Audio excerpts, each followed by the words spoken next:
Can we go in space without a rocket? क्या हम अंतरिक्ष में बिना किसी रॉकेट के जा सकते हैं?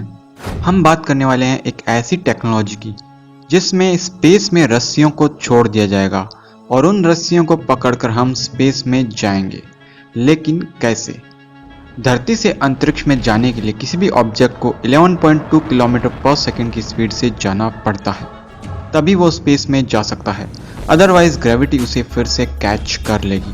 अगर हम स्पेस में एक गोली छोड़ते हैं तो वो भी अंतरिक्ष में नहीं जा सकती, क्योंकि हमारे अर्थ की ग्रेविटी और एटमॉस्फेरिक एयर उस गोली की स्पीड को धीमा कर देगी।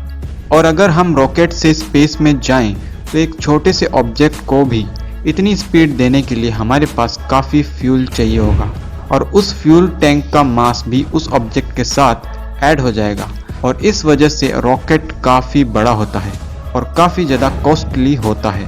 तो क्या कोई ऐसा नया तरीका हो सकता है जिससे हम कम कॉस्ट में आसानी से स्पेस में जा सकें?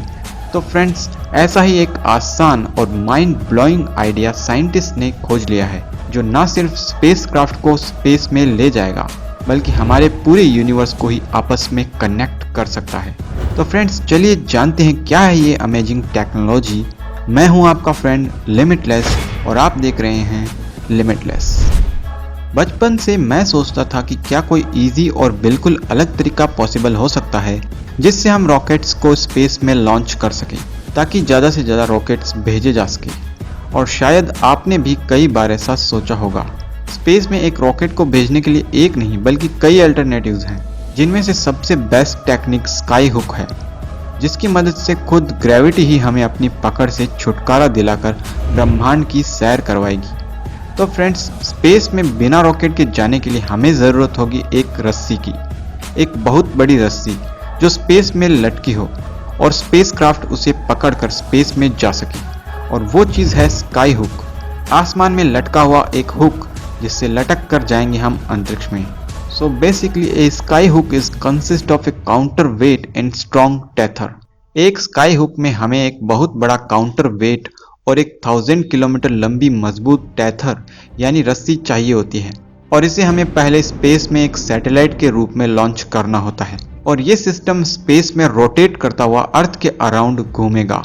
इस तरह एक वेट के साथ बंधी हुई रस्सी का घूमता हुआ यह सिस्टम बन जाता है स्काई हुक। जैसे किसी पत्थर को रस्सी से बांधकर उसे घूमते हुए फेंका जाता है, वैसे ही ये स्काई हुक लगातार घूमते हुए पृथ्वी के चारों ओर मूव करता रहेगा। अब साइंटिस्ट को किसी बहुत बड़े रॉकेट की जरूरत नहीं पड़ेगी, बल्कि ये स्काई हुक ही रॉकेट को पकड़कर स्पेस में लॉन्च कर देगा। इसके लिए हमें एक स्पेसक्राफ्ट को लॉन्च करना होगा, जिसे हमें उतनी ही हाइट तक ले जाना होगा जहां पर स्काई हुक घूमते हुए अर्थ पे एक लोअर ऑर्बिट में आ जाए। और जब यह स्काई हुक घूमते हुए लोअर ऑर्बिट में आएगा, तब स्पेसक्राफ्ट को प्रिसाइजली इस हुक में अटैच होना होगा। स्पेसक्राफ्ट के इस हुक में अटैच होते ही स्पेसक्राफ्ट एक हुक के साथ घूमते हुए इसी की रोटेशनल एनर्जी से अंतरिक्ष में अपर ऑर्बिट में चला जाएगा। इस तरह ये स्काई हुक बहुत ही आसानी से किसी भी स्पेसक्राफ्ट को अपनी रोटेशनल एनर्जी से ही स्पेस में लॉन्च कर देगा। लेकिन यहाँ एक प्रॉब्लम आती है। स्पेसक्राफ्ट स्काई हुक के मोमेंटम की वजह से ही अंतरिक्ष में फेंका जाएगा, जिसकी वजह से धीरे धीरे इस स्काई हुक की स्पीड स्लो होती जाएगी, और धीरे धीरे स्पीड स्लो होने से यह अर्थ पर गिर जाएगा। पर साइंटिस्ट के अनुसार इसका सॉल्यूशन ये होगा कि धरती से जाने वाले स्पेसक्राफ्ट जहां पर इसके मोमेंटम को यूज करके स्पेस में जाएंगे, वहीं अंतरिक्ष से वापस आने वाले स्पेसक्राफ्ट अपने मोमेंटम से इस स्काई हुक की रोटेशनल एनर्जी को इंक्रीज कर देंगे और स्काई हुक का मोमेंटम मेंटेन रहेगा। इसके बावजूद भी अगर थोड़ी बहुत स्पीड स्लो होती है, उसके लिए स्काई हुक में स्पेशल केमिकल और इलेक्ट्रिकल इंजन का यूज कर सकते हैं, जो उसकी स्पीड और पोजीशन को करेक्ट कर देंगे। सेकेंड प्रॉब्लम यह है कि जब घूमते हुए ये स्काई हुक लोअर ऑर्बिट में आएगा तो काफ़ी तेज स्पीड से अर्थ के एटमॉस्फेयर में 12,000 किलोमीटर पर आवर की स्पीड से मूव करेगा। एयर फ्रिक्शन की वजह से ये गर्म होकर टूट भी सकता है, इसलिए इसकी वजह से स्काई हुक को ज़्यादा नीचे नहीं लगाया जा सकता। इसीलिए यह अर्थ की सरफेस से 80 to 150 किलोमीटर तक के हाइट पर रहेगा। इस हाइट पर ज़्यादा फ्रिक्शनल रेजिस्टेंस नहीं होगा। थर्ड प्रॉब्लम रहेगी अंतरिक्ष से आने वाले डेब्रिसेस और मीटियोराइड जिनकी वजह से स्काई हुक की टेथर यानी रस्सी ब्रेक भी हो सकती है। इसके लिए टेथर के चारों ओर रिडंडेंट फाइबर्स का थ्रेड लगाया जाएगा जो इसे प्रोटेक्ट करेगा और टाइम टू टाइम इसे रिपेयर भी करने की ज़रूरत हो सकती है। फोर्थ प्रॉब्लम होगी स्पेसक्राफ्ट को स्काई हुक के लोअर टिप से परफेक्टली अटैच करना। इसे कैच करने के लिए 60 टू 90 सेकंड्स का ही एक बहुत स्लो टाइम अवेलेबल होगा जिसमें किसी स्पेसक्राफ्ट को स्काई हुक से अटैच करना होगा, लेकिन ये कोई बड़ी प्रॉब्लम नहीं है। एंड फिफ्थ प्रॉब्लम होगी स्काई हुक के टेथर का काफ़ी मजबूत होना, क्योंकि स्काई हुक के काउंटर वेट और 1000 किलोमीटर लंबी टेथर के वेट को इस टेथर को सहन करना होगा। लेकिन खुशी की बात यह है कि इतना मजबूत मटेरियल पृथ्वी पर अवेलेबल है, तो इन सब प्रॉब्लम्स को सॉल्व करना कोई मुश्किल काम नहीं है और ये टेक्नोलॉजी स्पेस एलिवेटर की तुलना में अधिक संभव है और ये स्पेस साइंस के फ्यूचर को पूरी तरह बदल देगी। ज़्यादा से ज़्यादा स्पेसक्राफ्ट लॉन्च करना, एस्टेरॉयड माइनिंग करना, अंतरिक्ष में सैर करना, अदर प्लैनेट्स के रिसोर्सेज का यूज़ करना और इस टेक्नोलॉजी से ना सिर्फ सोलर सिस्टम बल्कि पूरे यूनिवर्स को ही हम आपस में कनेक्ट कर सकते हैं।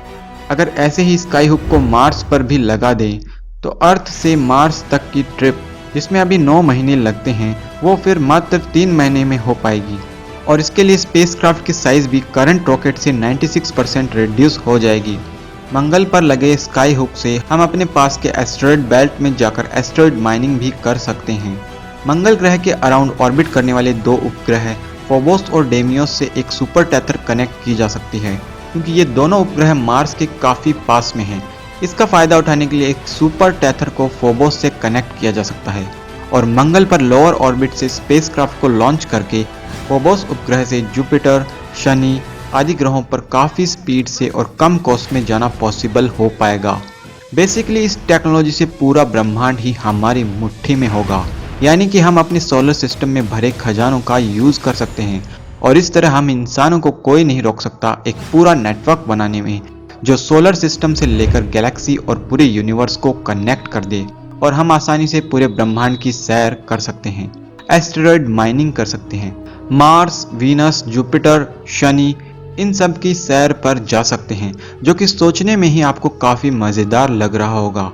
इस तरह एक out of the box idea हमें पूरे यूनिवर्स की सैर करवा सकता है और हो सकता है कि फ्यूचर में ऐसा out of the box idea भी निकल जाए जिससे हम लाइट स्पीड से भी तेज यूनिवर्स में मूव कर सकें और यूनिवर्स को एक्सप्लोर कर सकें। साइंटिस्ट के इस अल्टीमेट आइडिया के बारे में क्या सोचते हैं आप? और ये सब फ्यूचर में पॉसिबल होने पर क्या आप यूनिवर्स में घूमना चाहेंगे? कमेंट में मुझे ज़रूर बताएं। मैं मिलता हूँ आपसे किसी अगले इंटरेस्टिंग वीडियो में, तब तक के लिए बाय।